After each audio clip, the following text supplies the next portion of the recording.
Hola, profe, buenas noches. Bueno, Bueno, en el nivel de servicio de carretera de varios carriles, ¿verdad? Digo, de un carril por sentido. ¿Ya terminamos el de varios carriles o no? Sí, ya estábamos con el de un carril por sentido. Bueno, hoy vamos a comenzar con eso. Sí, habíamos dicho que habían tres tipos de carreteras, ¿no? Bueno, en lo que llego ahí, les comento, ya les puse casi todas sus evaluaciones de sus tareas y actividades. Entonces, bueno, yo espero que de aquí al viernes termine y les pueda poner los que tienen derecho y de plano no tienen derecho a presentar el examen departamental. Entonces yo desde un principio les comentaba que la calificación no es solamente el examen, sino son una serie de cosas, ¿no? De las actividades que ustedes hicieron. Lo que descubrí, porque no lo sabía, es que muchos no hicieron lo que tenían que hacer. Entonces, yo creo que si habrá 8 que tengan derecho al examen, es mucho. Y a mí me sorprende que en los exámenes lleguen 35. Yo no sé a qué aspiraban esos 35, pero está claro que no, o sea, solamente estuvieron perdiendo su tiempo, ¿no? Entonces, de una vez para que no se sorprendan cuando vean la lista. Ahí tienen ya sus calificaciones, los voy a ver de...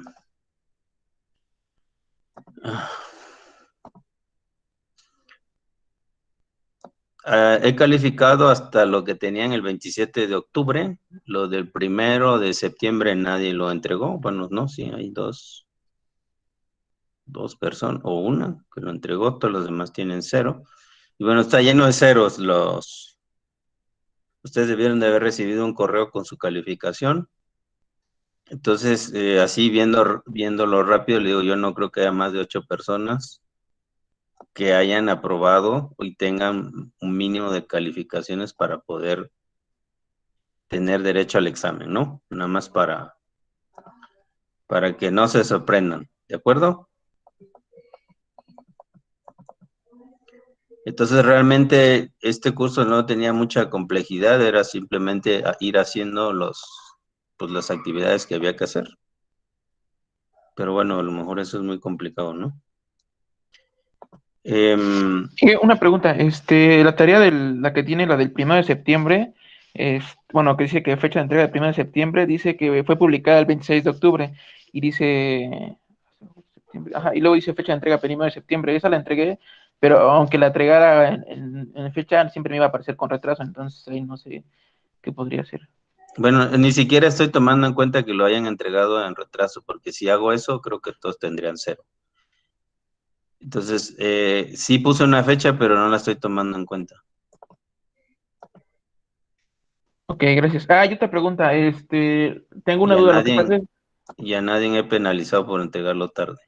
sí, lo que pasa es que yo, bueno, no sé si les pasó a los demás compañeros, es que ya no puedo, ay, ya no puedo subir archivos bueno, al Dropbox porque me aparece que ya no, bueno, el primer mes era porque tenía la cuenta gratuita de un mes de Buzzins Dropbox, algo así, y ya no me deja subir archivos bueno, a la cuenta de Dropbox, ya solamente puedo descargarlos, entonces no sé si le puedo subir los archivos bueno, ahorita los que pide para Dropbox por el mismo Google Classroom.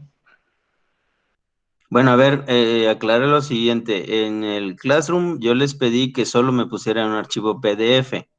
Las memorias y todo lo demás que quieran agregar, pónganlo en el Dropbox. Oye, que el Dropbox está lleno, que lo que ustedes me digan, pónganle donde quieran. Nada más pónganme una nota en dónde están las cosas. Entonces, si me dicen, ahí se lo mandé en Dropbox, pues, o sea, está bien difícil que yo busque en dónde está exactamente la tarea que ustedes dicen. No les cuesta nada poner ahí en el documento que me van a enviar, si me lo envían en Word, en PDF, en lo que sea. Oiga, anexos. En esta liga puse toda mi memoria de cálculo. En esta otra liga puse mi documento en Word. En esta otra liga tengo los videos, etcétera, etcétera, etcétera. Entonces, no me pongan todo aquí en el Classroom, porque el Classroom tiene otra finalidad. O sea, aquí yo no reviso las memorias de cálculo. Yo lo que veo es que tengan el trabajo hecho, que tenga su desarrollo y demás. Si yo tengo alguna duda, entonces voy a ir a las ligas que ustedes me están poniendo. Sí, entonces, aquí lo único que debería hacer es un Word o PDF. No me pongan los Exceles porque no, o sea, no quedamos en eso. Inge, y no puede abrir los Excel que subimos porque yo la he regado, he subido pues ambas cosas en esta misma plataforma. Sí, lo puedo abrir, pero no es el objetivo. O sea, yo les dije, pónganme aquí una presentación. Que quieren y agreguen las demás cosas, pero agréguenla en otro lado, no aquí. Entonces, si ustedes tienen Drive o lo que ustedes tengan como espacio para subir sus cosas, me da igual dónde lo pongan. Si no les cabe en el Dropbox, que es lo que yo les ofrecí por simplicidad, oye, que yo te lo voy a transferir por transfer, no sé qué rollo. Bueno, pues ponme ahí la liga de dónde está, nada más. No es un tema que lo pueda abrir o lo pueda descargar o demás. Imagínense, son como 15 tareas por 35 alumnos. ¿Cuántos archivos tendría yo que abrir para ver todo lo que están haciendo? Es imposible manejar. Y son 3 grupos.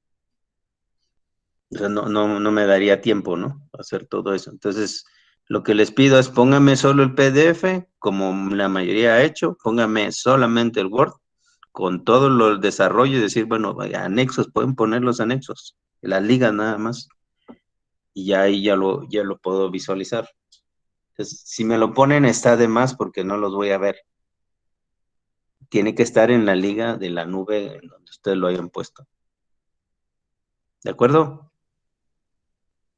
Sí, gracias. Bueno, ahí están, ya les compartí pantalla, ya ni sé. Sí. Estoy grabando, sí. Ok. Bueno, entonces les decía que había 3 tipos de carreteras de 2 carriles. Es sencillo porque es un carril por sentido, ¿de acuerdo? Entonces, la clase 1 es una carretera donde los conductores esperan viajar a relativamente altas velocidades. Estas carreteras de 2 carriles comunican ciudades principales, son los conectores principales de generadores importantes de tráfico, carreteras que llevan y traen trabajadores, esos commuters que van en la mañana a trabajar y regresan en la tarde, o son arcos de carreteras interestatales o de la red nacional, y esos se consideran como tipo 1. También sirven para atender viajes de larga distancia o proporcionar accesibilidad o conectividad entre instalaciones que atienden viajes de largas distancias. ¿De acuerdo? En resumen, clase 1, sí nos interesa el tiempo de viaje y sí nos interesa ir rápido. ¿Sí? Hay diferentes tipos de vías que tienen esa función, no por el hecho que sean una carretera de un carril por sentido, no está ligado a la importancia que tienen, ¿no? Número 2, carreteras de tipo 2 son carreteras donde los conductores no necesariamente esperan ir a altas velocidades. Funcionan como acceso a una carretera de clase 1, es decir, son 2 vías de un carril por sentido que se conectan, pero su función es distinta. Sirven como carreteras escénicas o recreativas y no necesariamente son arterias primarias, o atraviesan terrenos bastante sinuosos en donde la operación a altas velocidades pues es imposible, ¿no? Este tipo de carreteras son llamados de tipo 2. Generalmente atienden viajes cortos, son el inicio o el término de un viaje mucho más largo, o viajes en donde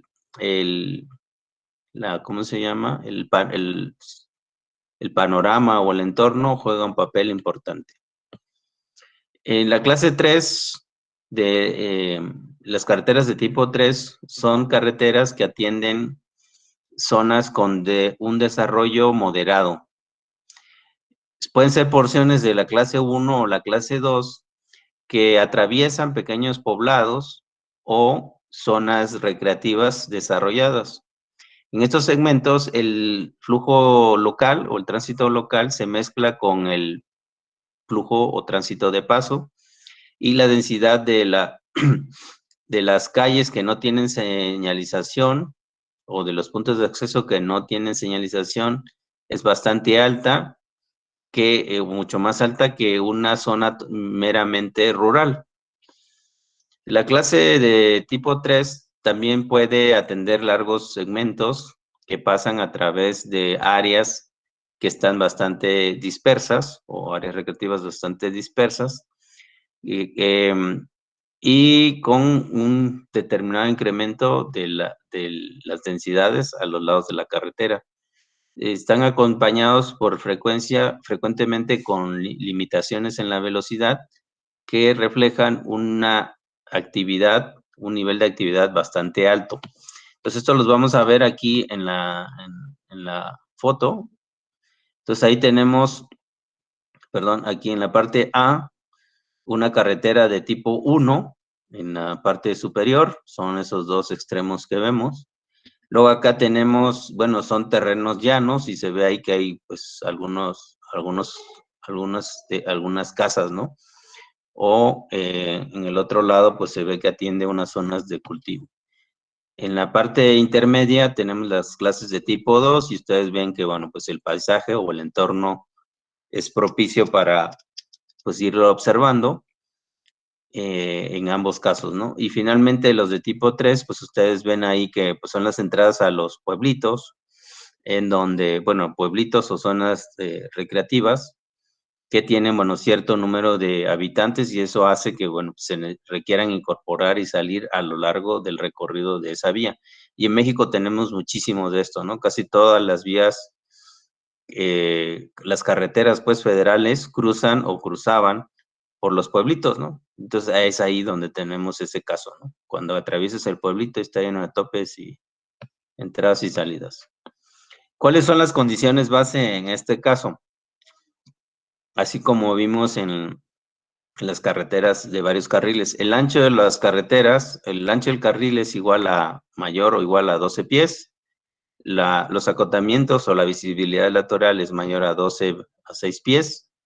Es igual o mayor a 6 pies. No hay zonas de no rebase, es decir, ustedes saben que aquí, como ven en las fotos, hay líneas continuas y líneas discontinuas, ¿no? La línea continua normalmente no puedes rebasar y las discontinuas sí puedes. Entonces, las zonas de no rebase son estas que tienen la línea continua. Entonces, aquí dice que no hay, o sea, puedes rebasar en todos lados, en las condiciones base, y todos los vehículos son automóviles particulares. El terreno es plano y no hay impedimentos para el flujo que atraviesa, es decir, señalizaciones, vehículos que giran y demás.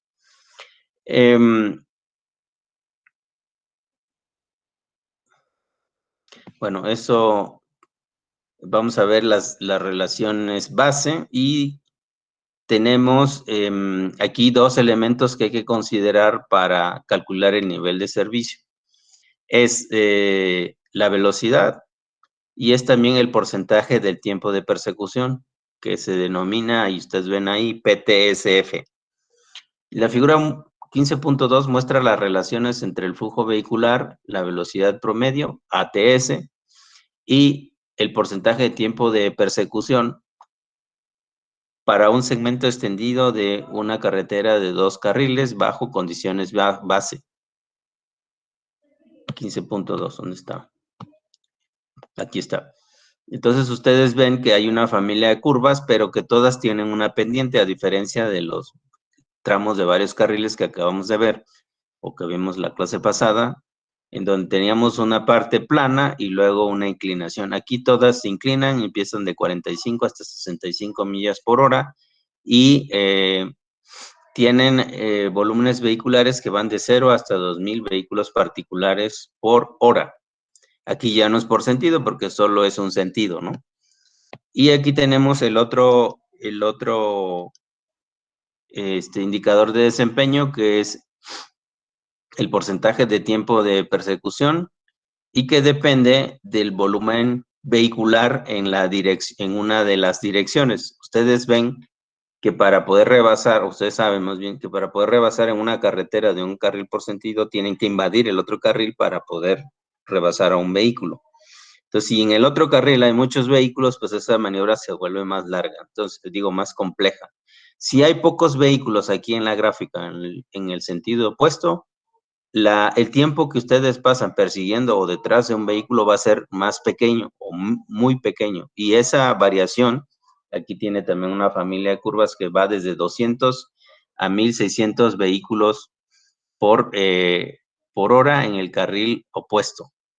Entonces, bueno, esa posibilidad de rebase, o el tiempo, o más bien el tiempo que pasa detrás de un vehículo, es más pequeño en la medida que el flujo direccional sea más pequeño. En la medida que se incrementa, y aquí estamos hablando ya de 1600 vehículos en la vía en la que estamos circulando y de 200 a 1600 en el carril opuesto, en ese caso, pues ya tenemos un problema porque más del 90% de nuestro tiempo lo vamos a pasar detrás de un vehículo. Y aquí hay un doble efecto. Primero, si hay muchos vehículos en la misma dirección que voy circulando, seguramente va a haber una fila de vehículos en los que voy yo, circulando detrás. Entonces esa fila va a ser más larga en la medida que haya más vehículos en la misma dirección, aunque en el otro sean pocos, porque pues, normalmente hay que esperar a que rebase el de adelante para que te dé espacio y puedas rebasar. Entonces no puedes rebasar porque la fila es tan larga. Y por el otro lado tampoco puedes rebasar porque no hay espacio del otro lado como para tomar el otro carril y luego incorporarte. Entonces, si son tantos vehículos, tú te puedes pasar al otro carril, pero no puedes rebasar porque no hay espacio entre los vehículos de adelante. O meterte a la fuerza puede provocar un accidente, ¿no? Entonces, por eso el tiempo que pasas pues es directamente proporcional al volumen que está circulando en ese sentido, pero también tiene una afectación al volumen que va en el otro sentido, ¿de acuerdo? Entonces, es por eso que hay que tomar en cuenta esos dos elementos. Bueno, entonces estábamos acá. Ok, estamos diciendo en la figura 15.2 las relaciones entre el flujo vehicular, el tiempo de la velocidad promedio y el porcentaje de tiempo de persecución para un segmento de 2 carriles bajo condiciones base, mientras que las dos direcciones de flujo interactúan en una carretera de 2 carriles debido a las maniobras de rebase. Esta metodología, la metodología de este capítulo lo analiza de una forma separada.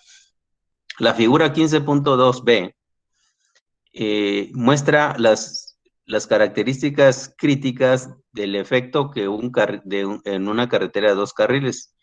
Los volúmenes direccionales bajos crean altos valores de porcentaje de persecución.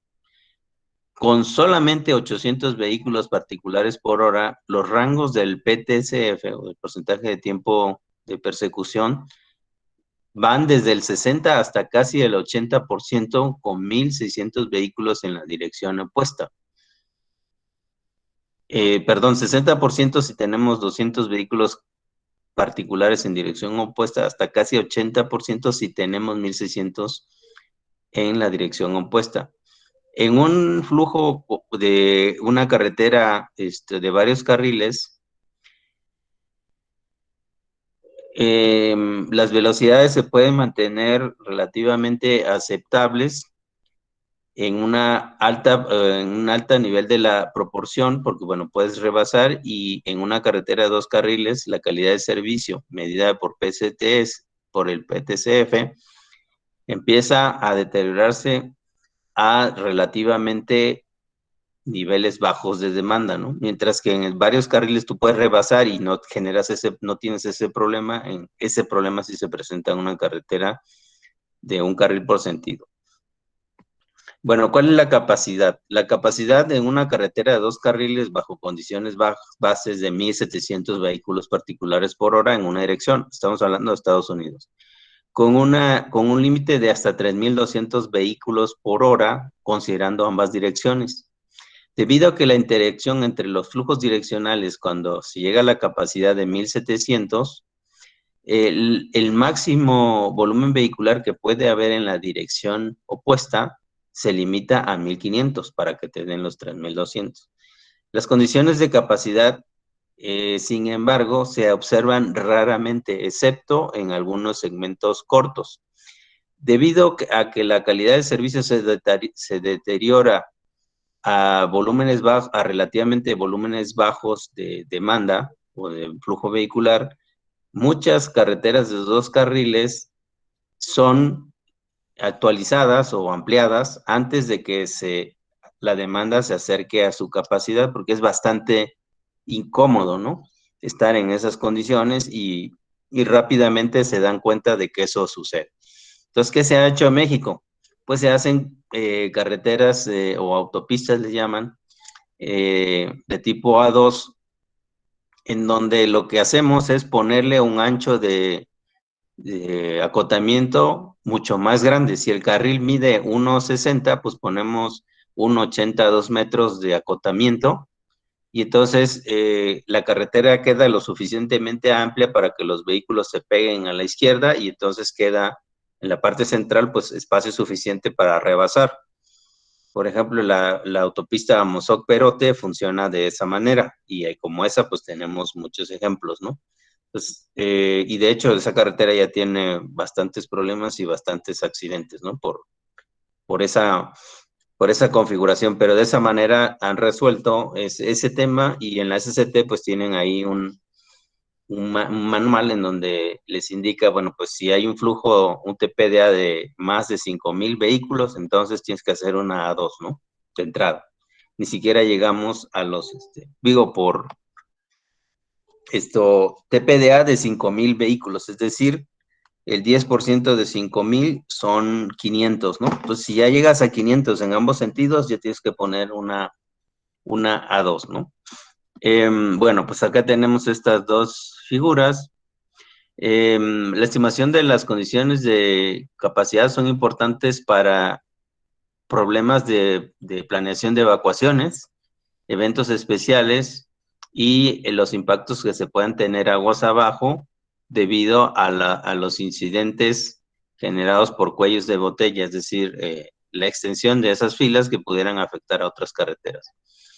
Los vehículos, los volúmenes de flujo vehicular en 2 sentidos que alcancen 3.400 se pueden observar en pequeños segmentos, derivados de conexiones con carreteras de varios carriles. Esto puede normalmente suceder en túneles, y bueno, túneles o puentes, y que después de estos no se espera que se extiendan este tipo de segmentos, porque además es muy caro pues construir un puente o un túnel, ¿no? Por eso partes solamente específicas del recorrido es que tienen esa restricción. Bueno, eso ya es para las bicicletas. Aquí está, nivel de servicios. Ok, debido a la amplitud de situaciones que se presenta en las carreteras de varios carriles, de un carril por sentido, se han identificado 3 medidas de eficiencia que se incorporan en la metodología de este capítulo para determinar el nivel de servicio. El ATS, que es la velocidad promedio, refleja la movilidad en una carretera de 2 carriles y se define como la longitud del segmento dividido por el tiempo promedio que se toman los vehículos para recorrerla durante un intervalo de tiempo.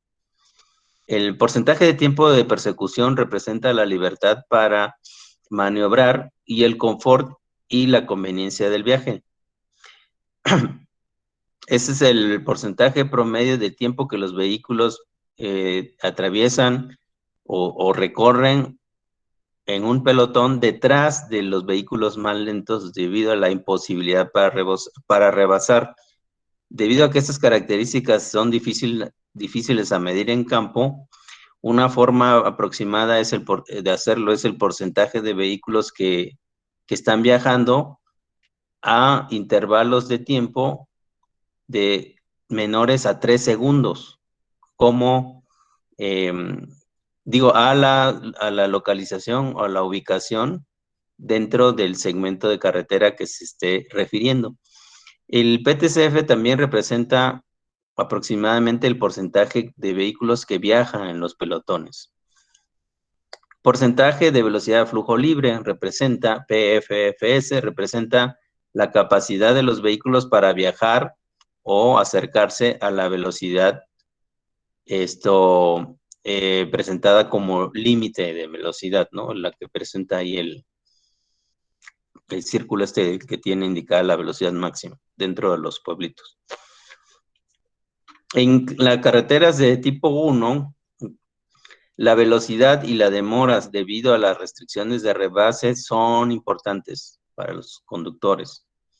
En estas carreteras, el nivel de servicio se define tanto en términos de ATS, que es la velocidad promedio, y PTCF, que es el porcentaje de tiempo de persecución.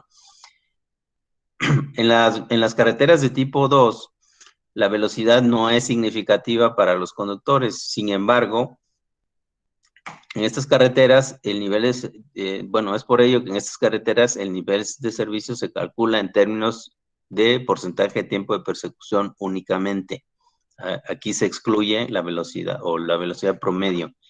En las carreteras de tipo 3, no se espera ir a altas velocidades.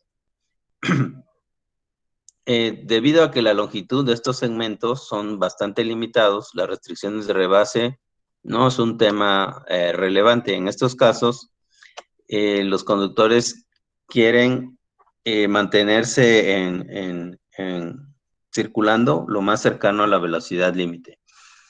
Además, en estas carreteras, el PFFS se usa para definirlos. Bueno, por lo consiguiente, en estas carreteras, el PFFS se usa para definirlos.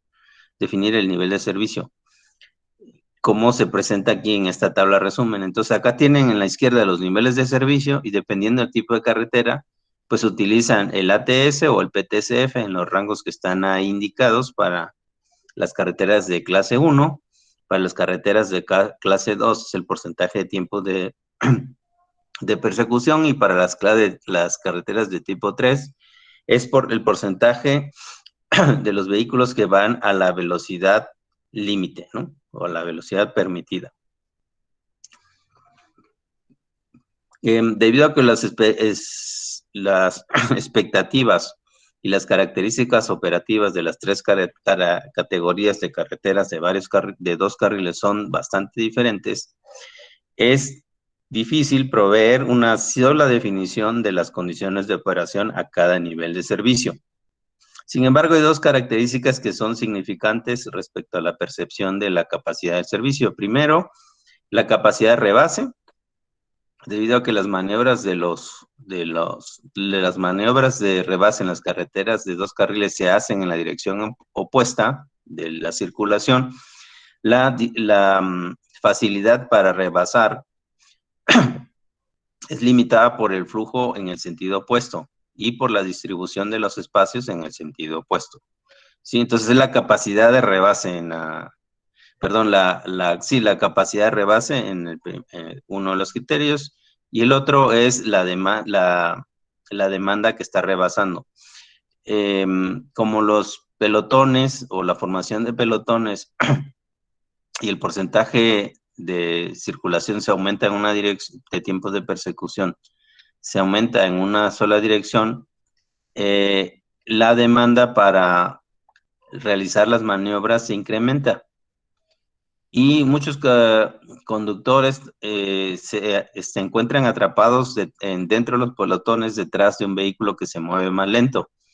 Ellos desean hacer más maniobras de rebase. Es decir, el primero lo que te indica es que la facilidad para poder rebasar y el segundo es que hay un número importante o el número de vehículos que quieren rebasar. O sea, a medida que la fila se hace más larga, pues esos vehículos que quieren rebasar, pues son más, es un volumen más alto. Ambas mediciones están relacionadas a las tasas del flujo vehicular. Si el flujo en ambas direcciones se incrementa, se establece una dificultad para se establece una tendencia, ¿qué? Se tiende a establecer una tendencia. Conforme aumenta la demanda de rebases, la capacidad para rebasar se disminuye. Sí, porque todos quieren rebasar, pero no hay espacio. Bueno, pues acá están los 3 niveles de servicio. No los voy a leer. Y nos vamos a pasar. Ok. Bueno, aquí habla luego las bicicletas, que por ahora no nos interesan. Y lo siguiente es los datos que se requieren para hacer la estimación y los valores por defecto. Entonces acá tienen ustedes la tabla. Estos son los valores que hay que obtener. Los datos requeridos, los valores recomendados, y en el caso de los automóviles o las bicicletas, aquí no hay que tomar en cuenta en los autos. Primero hay que saber qué tipo de vía es, y eso ustedes lo determinan identificando el lugar. Si es tipo 1, tipo 2 o tipo 3. El lugar y el segmento, ¿no? Tienen que sacar el ancho de carril, tienen que sacar el ancho del acotamiento, los puntos de acceso, el número de puntos por milla, el tipo de terreno, el porcentaje de zonas de no rebase, es decir, van a hacer en su recorrido virtual, van a medir cuánto mide la línea continua de todo el recorrido, y eso se expresa en porcentaje del total del tramo. Si es un tramo de 10 kilómetros y en 3 kilómetros tiene línea continua, pues es el 30%, ¿no? La velocidad permitida, la velocidad de diseño, la longitud de las zonas de rebase, si es que hubiera, en el caso de que fueran 3 carriles, las condiciones del pavimento, bueno, eso no es necesario para los autos. Los datos de demanda, pues tiene que sacar el volumen vehicular horario a través de su TPDA y el factor K, el periodo de análisis, que ese va a ser siempre 15 minutos, el factor de hora pico, que eso ustedes lo van a determinar, bueno, no determinar, el factor de hora pico es el que ustedes sacan del K, ¿no? De los datos viales, la distribución direccional, que también está en los datos viales como D, el porcentaje de vehículos pesados, que en este caso son los vehículos tipo C, y lo demás es de las bicicletas. ¿De acuerdo? Entonces, nos pasamos a la metodología.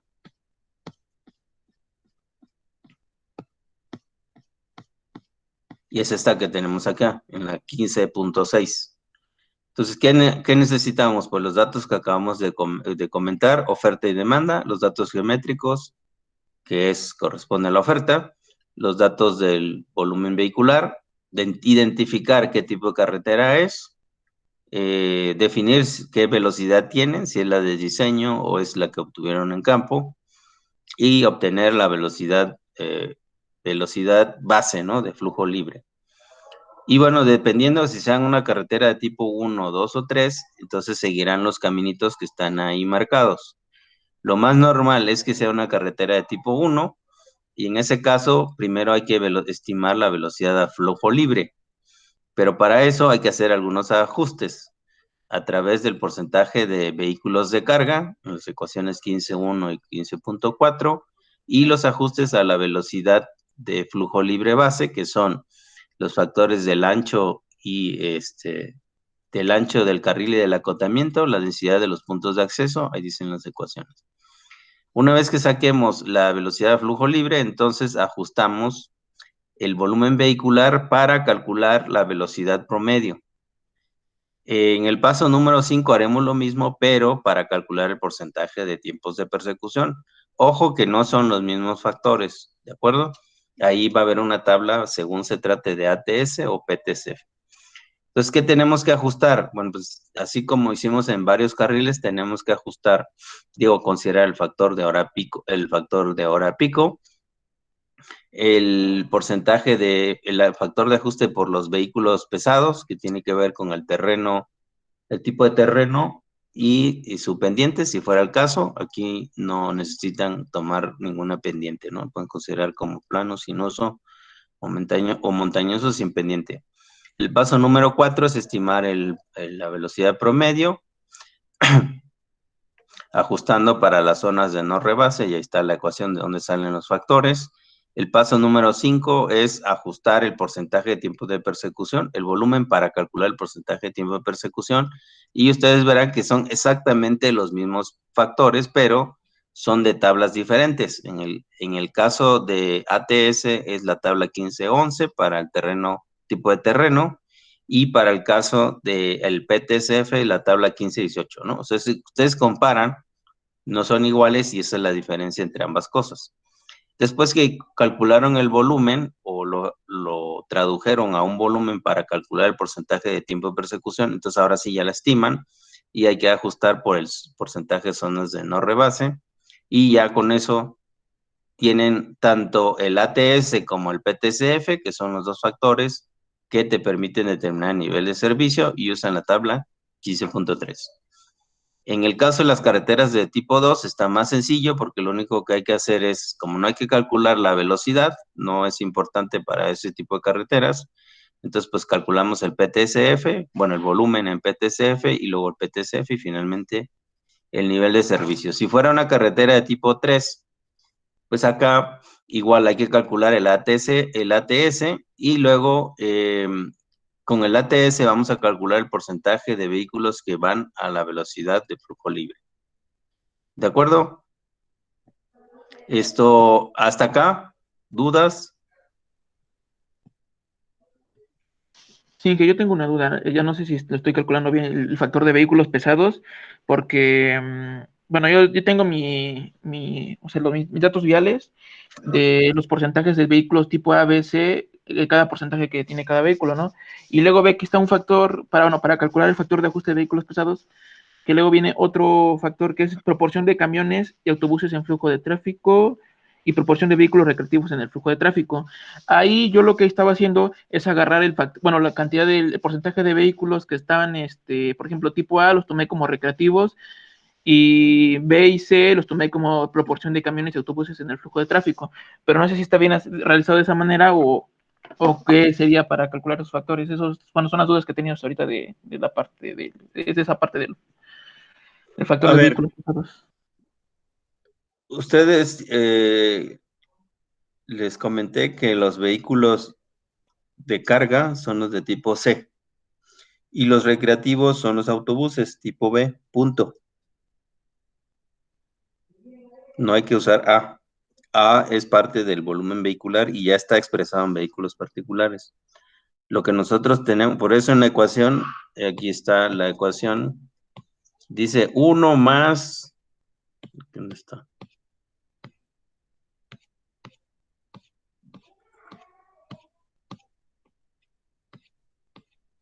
Aquí, el 1 que está ahí en esta ecuación, ahí lo están viendo. El 1 representa a los vehículos particulares, por eso no es necesario ponerlo.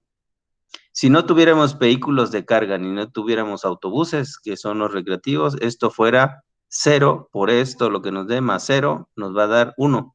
Significa que solamente estamos tomando en cuenta los vehículos particulares. ¿De acuerdo? Entonces, por eso no se toman aquí. En el PT dice P-Trucks, porcentaje de vehículos de carga, que les dije que tomen los C. Y los recreativos no tenemos en los datos viales la diferencia entre los autobuses urbanos y los recreativos. Por eso, del lado de la seguridad, vamos a tomar el porcentaje de vehículos de tipo B, punto. Ok, gracias. No hay más que darle vueltas.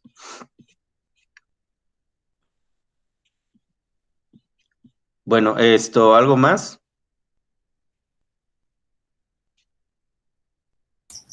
En que yo tengo una pregunta. Uh-huh. En esta, bueno, en esta de un carril por sentido, igual nos está pidiendo un factor de hora pico. ¿El factor de hora pico es el mismo que nos viene en las tablas como el factor K? Bueno, ahí hay que hacer una aclaración para evitar las confusiones. El factor K que viene en los datos viales es un número que va del 0.12, voy a decirlo, a 0.07. ¿Sí? Significa que va del 7% al 12% del volumen total promedio diario. ¿De acuerdo? Entonces, eso le debe dar cientos de vehículos. ¿Sí? Si tiene miles, pues esto es el 10%, les va a dar cientos. ¿De acuerdo? Entonces, este factor lo necesitamos para calcular el volumen vehicular en un sentido. Y perdón, en una hora, no en el día, sino en una hora. Que todos nuestros análisis deben estar reflejados en la hora pico. ¿Hasta ahí estamos claros? Sí, profe. Ese factor K solamente sirve para multiplicarlo por el TPDA y entonces obtener el B que ustedes ven en las fórmulas. El B que ustedes ven en las fórmulas es el volumen horario en la hora de máxima demanda. ¿Sí? Después, dentro de la hora de máxima demanda, nosotros tenemos variaciones del volumen vehicular dentro de esa hora. Si nosotros pudiéramos medir a cada 15 minutos cuántos vehículos pasaron, dentro de esa hora que calculamos, que digamos son 100 vehículos, si nuestro TPDA es 1000, nuestro factor K es 10%, nos va a dar 100 vehículos en la hora de máxima demanda, ¿de acuerdo? Entonces, lo que no sabemos es cómo esos 100 vehículos se reparten dentro de la hora, en cada periodo de 15 minutos. Y yo les decía que es improbable que hayan 25 vehículos en cada cuarto de hora, porque la suma de 25 por 4 es 100. Eso es imposible que suceda. Lo que vamos a tener es que en un periodo de 15 minutos va a haber 22, en el otro va a haber 28, en el otro va a haber 20, y en el otro va a haber, ¿cuánto llevo? 60, 70. En el otro va a haber 30. Entonces, el PHF, que es el otro que también le hemos llamado factor de hora pico, pero no es un factor de hora pico, o sea, no sé cómo llamarle para hacer la diferencia. Entonces, ese refleja la relación de ese 30 respecto al promedio de 25. Entonces, si yo divido 25 entre 30, me va a dar un número menor que 1, que va a variar entre 0.9 y 0.8, que es lo que leía en la clase pasada. ¿Sí? Entonces, mientras uno varía del 7 al 12%, este varía, no es un porcentaje, es un número que varía, que es menor que 1 y varía entre 0.8 y 0.98, creo era el otro número. Son dos cosas distintas. Uno se llama K y otro se llama PHF en esta metodología. Inge, hoy ahorita que comenté esto, bueno, yo también tenía esa duda y ya ahorita, bueno, ahorita ya me entendió. Bueno, yo tenía igual esa confusión entre el FK y el PHF, y ahorita que comentó ya no entendí bien la parte que es entre 25 y 30. Bueno, si podría volver a explicar esa parte que dijo de 25 y 30, o sea, ¿cómo podría hacer esa conversión del K al PHF? Está explicado, ya lo leí anteriormente. O sea, no lo leí ahora, revisen el video y está ahí en esa parte cuando les di la parte teórica, ahí revisen, o sea, nada más, si ustedes se acuerdan del factor de estacionalidad, ¿se acuerdan de eso o no se acuerdan? Sí. Bueno, entonces, si yo tuviera la distribución igual del flujo vehicular igual en cada uno de los meses del año, yo tendría un volumen igual a 1/12 del año, ¿no? Digo, de la suma anual. Sí, entonces en todos los meses yo tendría 1/12. Sucede que no es así. Y para eso vimos, creo que era parte de una de las tareas, calcular el factor de estacionalidad. Entonces ustedes ven que tiene un numerito que es menor que 1 y varía de 0.8 otra vez a 1.2, voy a decir, ¿no? En el mes más alto tienes el 20% más del TPDA y el mes más bajo tienes el 80% del TPDA. Entonces, ¿cómo sacamos eso? Dividimos, sacamos el promedio, el TPDA, que es el promedio mensual, y lo dividimos entre el volumen del mes para sacar el factor de corrección. ¿Sí? Si el volumen es, vamos a suponer que el TPDA es 1 y el volumen del mes de diciembre es el 20% más, es decir, 1.2, yo voy a dividir 1 entre 1.2 y me va a dar un número menor que 1. Me va a dar 0.80 y tantos, ¿no? 0.8 voy a decir. Entonces, ese es mi factor de estacionalidad. Para que yo pueda replicar el TPDA si mido en el mes de diciembre el aforo, tengo que multiplicarlo por 0.8 para que me dé el TPDA. Es lo mismo, es la misma analogía con el factor PHF. Yo voy a sacar el promedio, que sería 25 en el caso de los 100 vehículos que les comentaba, y voy a dividir entre los 30, que fue en el periodo más alto. Y entonces tengo 25 entre 30, me va a dar igual 0.80 y tantos. Ese es el factor PHF. Y como está en el numerador, lo que va a hacer es incrementar el volumen horario. Sí, porque yo estoy analizando las peores condiciones de circulación, en este caso de los niveles de servicio. Entonces tengo que tomar la hora pico y tengo que tomar el PHF. Lo mejor que me pudiera suceder es el que el PHF sea igual a 1. Y si fuera 1, entonces significa que todo está distribuido uniformemente, que tengo que dividir 100 entre 4 es 25 y resulta que cada una de las mediciones son 25, 25 entre 25 es 1. Quiere decir que es completamente homogéneo. Eso es poco probable que suceda. Lo que normalmente sucede es como sucede en los meses del año, que vamos a tener variaciones en el volumen vehicular.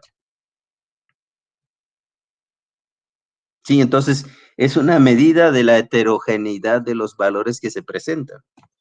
Y lo que toma en cuenta es que en algún momento vamos a tener las peores condiciones, que es quizá en el mes de diciembre, que es donde tenemos el mayor volumen vehicular, y nosotros tenemos que considerar ese efecto. Y en el caso de la hora, pues va a haber en algún momento de la hora donde vamos a tener más vehículos que el promedio. Y entonces es por eso que tenemos que tomar en cuenta este factor. ¿Ya está claro? Sí, ya, gracias. Sí, profe, gracias. Bueno, y si no, de todas maneras, bueno, si yo no me doy a explicar con estos ejemplos, pues ahí lo pueden leer, o sea, busquen PHF en este manual y ahí sale, tiene una sección dedicada y viene ahí las gráficas. Lo vimos hace 3 clases. Bueno, entonces estamos acá con ya el proceso, bueno, ya son las 8. Bueno, lo único que voy a hacer es voy a tomar, así como el caso de las carreteras de 2 carriles, un ejemplo, y voy a ir siguiendo todos los pasos de una carretera tipo 1, ¿de acuerdo? Eso es lo que voy a hacer en la siguiente sesión mañana, ya para cerrar todas las clases y que ya no tengan problemas de que no me dio tiempo, no pude estudiar y lo que usted me diga. ¿De acuerdo? Sí. Entonces, bueno, en teoría terminamos ya mañana la parte teórica. Si tienen dudas, preguntas y demás, es mañana. Y ya de ahí ustedes tienen tiempo libre para estudiar, terminar sus proyectos, lo que ustedes quieran. El viernes les voy a pasar la lista de quienes tienen derecho al examen departamental. Y el lunes, pues solamente esas personas se presentan, los demás pues podrán inscribirse el próximo semestre. Si quieren tomar este curso, o bueno, no sé qué harán con las optativas, pero si no llegan a tener derecho a examen, se olvidan del curso, ¿de acuerdo? Nadie va a pasar, y lo dije desde un principio, nada más presentando el examen departamental. ¿Está claro? Entonces, para que no me estén ahí escribiendo, profe, yo quiero hacer el examen. ¿Sale? Sí, Sí. profe, está bien. Bueno, órale pues, nos vemos, gracias. A usted, buenas noches. Bye. Hasta luego, buenas noches. Gracias.